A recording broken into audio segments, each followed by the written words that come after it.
In a darkened corner of some unsuspecting driftwood, something pretty spectacular is happening.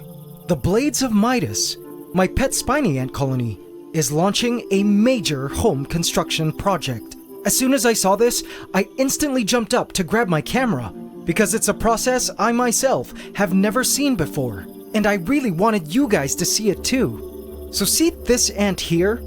She's carrying a huge rice husk, which is heavier than herself, which the ants are using as building material. And with this material, the ants are creating these cool curtains that drape down around the outside of their current nest, and these cool curtains of rice are all crafted by these, the ants' larvae. So that white maggot-looking thing is a mature larva of these spiny ants. But before they are about to pupate and become adult worker ants, these mature larvae serve a vital purpose in the world of these ants, and that is to spin the silk needed to glue the building materials of their home together. These ants, on this special night, have made the collective decision to build an expansion to their grand nest, which exists at the heart of a giant mountain of driftwood. And these spiny ant teenagers will be undergoing their awesome rite of passage as they contribute to the survival of their whole colony, spinning the webs that build their grand castle and home. Turns out spiders aren't the only creatures to evolve the ability to spin webs, and today, you will be mind-blown by what the final product of this amazing ant structure of webs looks like. Welcome to the Ants Canada Ant Channel. Please subscribe to my channel and hit the bell icon. Welcome to the AC family. Enjoy! AC family, today we're going to watch as our Blades of Midas, our new spiny ant colony, constructs an add-on to their ever-growing nest. As mentioned, this is an amazing process I personally have never seen before and haven't even seen videos of yet. So what we're about to see today with these ants is truly something special. But guys, keep on watching until the end because I have an important question to ask you, and we'll be needing your valuable advice regarding these ants. Because as you know, I consider the beloved ants on this channel to be all of ours, not just mine. Now before we continue to watch the ants' web spinning process and behold the final product of all this web building, for those of you who are new to the channel, let me introduce you real quick to these truly spectacular pet ants of ours. We, the AC family, named them via a mass vote to be called the Blades of Midas. They're a species belonging to a genus of spiny ants known as Polyrachis, and this particular species of spiny ants possess an amazing body shape of black spines and golden shiny gasters. They came to us over a month ago in a plastic container where the colony was collected and living in some crumpled paper towel. We started with about 200 or so ants, and in the colony exist several egg-laying queens. We then proceeded to build an epic home for the Blades of Midas, a forest floor terrarium we called Polyraxia, full of plants, rocks, driftwood, dried mosses, and digging medium consisting of soil, gravel, and lots of rice husk. I purposely incorporated rice husk during the terrarium building process to give the ants material to build their epic nests, which I knew were basically masses of debris. Whatever materials the ants could collect from their environment, all glued together using the silk from their larvae. Now, I was truly excited to watch these ants construct these debris nests because I've only seen wild, already constructed spiny ant nests, and there were always these breathtaking structures of mud and sticks. It boggled my mind to imagine how the ants would build these mud and debris nests, which was much different from regular ants that simply build tunnels in soil. So I watched our Blades of Midas closely, every day, hoping to catch them nest building in Polyraxia. But to my surprise, for weeks, the ants didn't build. I so badly wanted to see the ants handling their larvae to glue a nest together using rice husk. I never saw such a process. But the ants were truly sneaky. Imagine my surprise when I discovered, totally by accident, that the ants had built an entire nest structure into one of the driftwood pieces, right under my nose. without me noticing. They used the dried moss to create an amazing nest for themselves. I was super happy the ants settled into Polyraxia, and promised myself to look more closely next time, to hopefully catch them nest building. But then one day, I noticed the ants had built themselves a nest extension, a basement to their lair.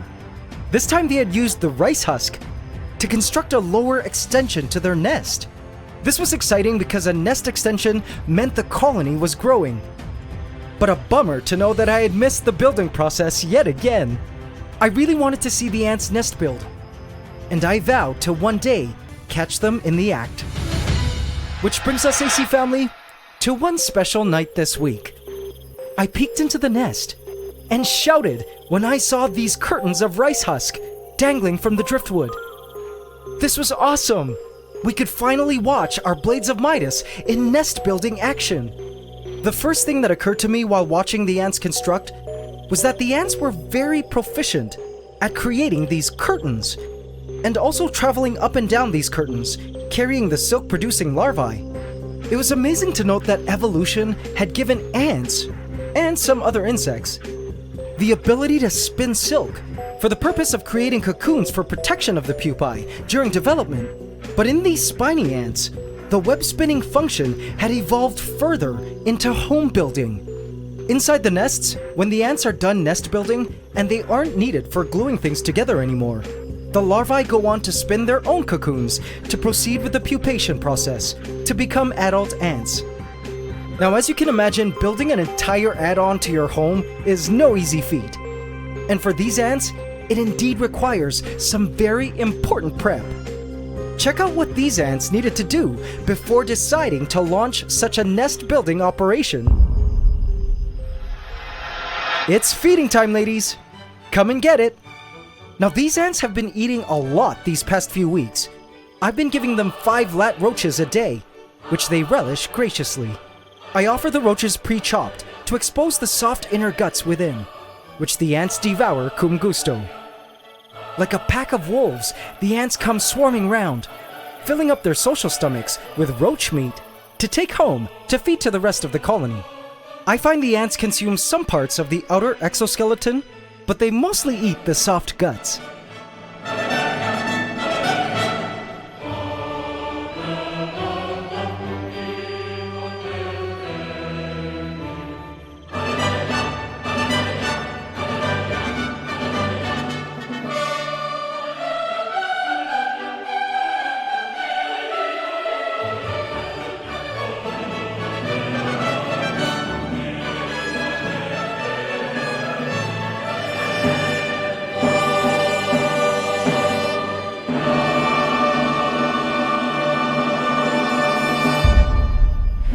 So all of this valuable protein and other nutrients acquired from the roach meat, as well as the roaches' previous meals, because I do gutload my roaches, go on to nourish the entire colony. More importantly, the queens, who all lay the eggs to expand the colony and create more larvae for nest building, but also to nourish the larvae themselves, so they can become super producers of silk. Building a new wing to your ant nest requires some serious silk, so eating these roaches is vital to the nest building process. Another thing the ants need is sugar. In the wild, these ants get their sugar from farming plant insects, which pee out a sweet liquid known as honeydew. But in Polyraxia, they get their sugar from a test tube, which you see here. I basically just mix white sugar and water and place them into these test tubes with a cotton blocker, and the ants finish it in a few days. But lately they've been finishing their sugar water in just under 2 days. Now I know why. They needed the energy to nest build. In fact, as you can see here, the ants have went on to build a sort of tunnel from the main nest to their sugar water test tube. So the ants didn't need to even emerge from their protective nest. So smart.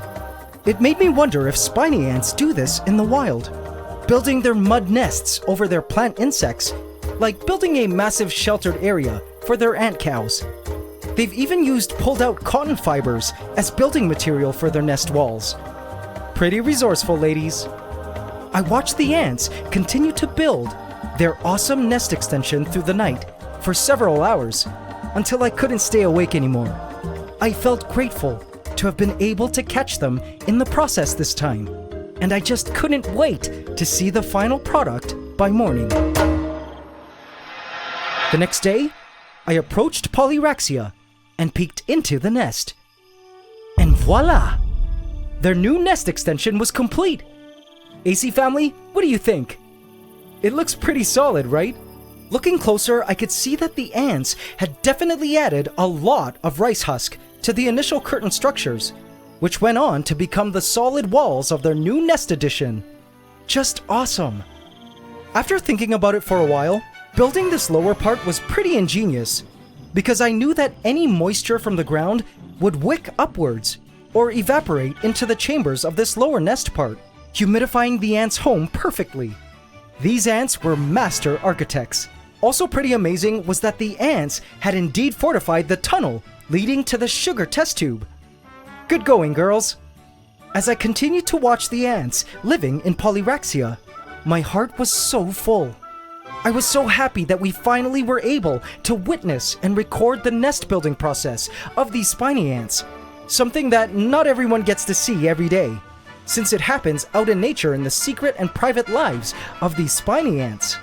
And this AC family is why I just love being an ant keeper. We provide the ants the best living conditions and resources they need to do their thing and thrive.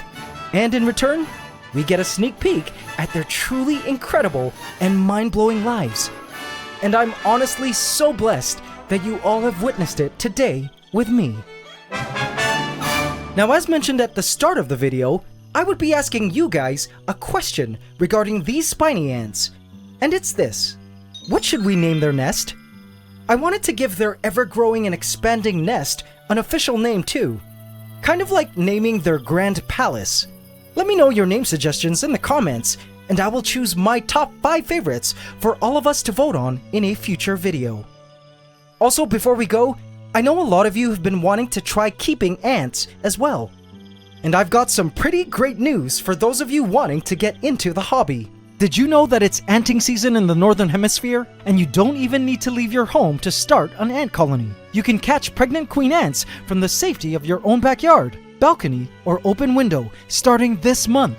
Be sure to visit antscanada.com for all your ant keeping and collecting gear shipped to you in a special package from our ant-loving facility in the USA, so you can get the most out of your ant keeping experience. We ship worldwide and also offer full email support if you need our help. We also have a helpful forum and ant colony trading marketplace on the site. Visit antscanada.com today. And before we go, for those of you who enjoy just ant watching as much as I do, I have left a hidden cookie for you here, leading to a hidden video where you can just watch the entire process of nest building to the sounds of some relaxing music. Go check it out. So AC family, until the next time that we visit the majestic lands of Polyraxia, thank you all so much for watching and supporting the ants. It's Ant Love forever.